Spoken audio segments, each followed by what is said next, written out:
Australia offers several government incentives to encourage the adoption of solar power. Here are some key programs. 1. Small-Scale Renewable Energy Scheme. This federal program funds small renewable energy systems, like rooftop solar. It uses small-scale technology certificates. They can be sold or assigned to lower the installation costs. 2. Feed-in tariffs. These are payments to solar owners for the electricity they send to the grid. The rates and availability of feed-in tariffs vary by state and territory. Number 3. State and territory programs.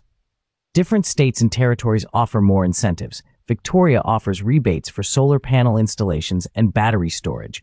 South Australia provides subsidies for battery storage and low-interest loans. Australian Capital Territory subsidizes battery storage systems. 4. Local government schemes. Some local councils also support solar installations. They offer rebates, loans, or other incentives. They cut the cost of installing solar power systems.